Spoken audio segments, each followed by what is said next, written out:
Magandang hapon. Narito na ang pinakahuli sa lagay na ating panahon ngayong araw ng Huwebes, December 26, 2024.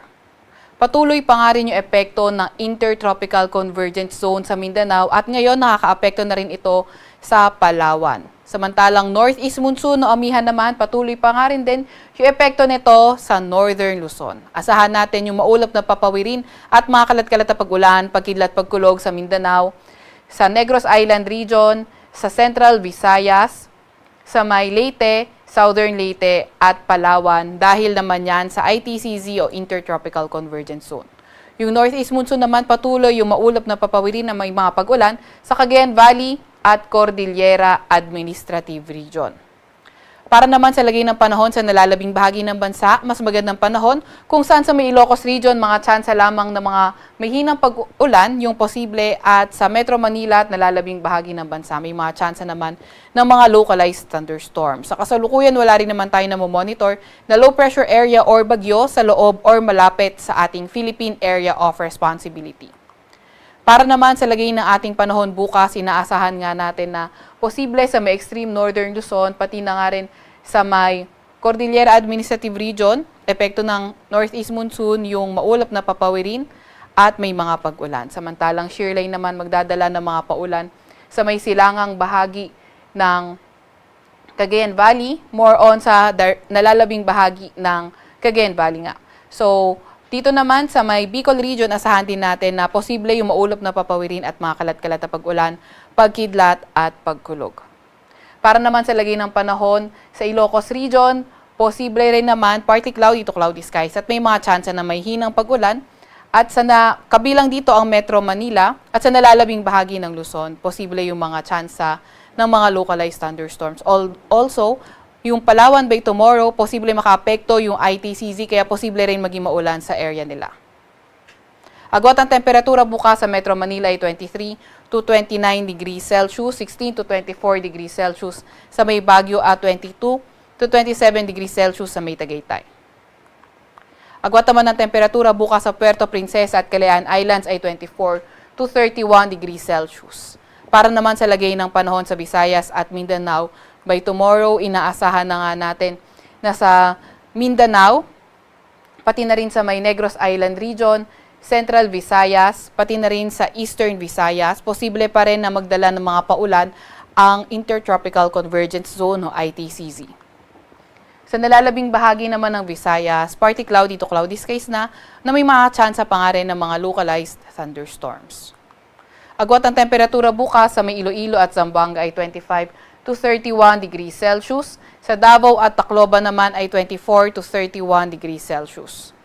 28 or 26 to 31 degrees Celsius sa Cebu at sa may Cagayan de Oro ay 26 to 31 degrees Celsius.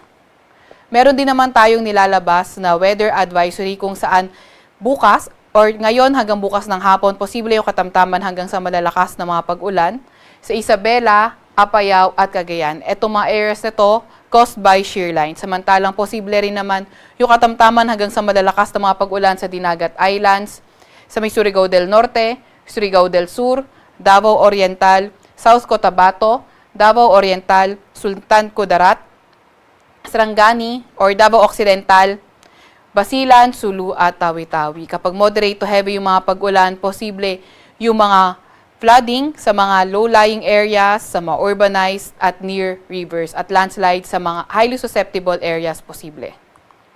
Bukas naman ng hapon hanggang Sunday ng hapon, meron tayong inaasahang heavy to intense na mga pag-ulan dito sa may Cagayan. Kapag heavy to intense yung mga pag-ulan, numerous flooding events likely sa mga area na urbanized, low-lying or near rivers at landslide likely to in moderate to highly susceptible area. So asahan nga natin sa may Isabela naman at Apayao, moderate to heavy na mga pag-ulan.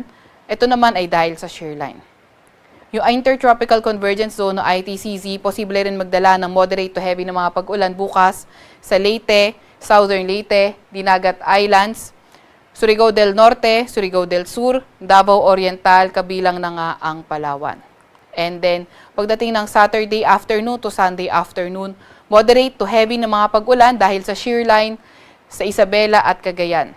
Intertropical Convergence Zone naman o ITCZ, posible magdala ng moderate to heavy rain sa Samar, Eastern Samar, Leyte, Southern Leyte, Dinagat Island, Surigao del Norte at Surigao del Sur. Wala pa rin naman tayong nakataas na gale warning sa kahit na anong dagat baybay ng ating bansa, pero pinag-iingat pa nga rin natin yung mga papalaot sa Northern Luzon at silangang bahagi ng ating bansa dahil posible yung katamtaman hanggang sa maalong karagatan.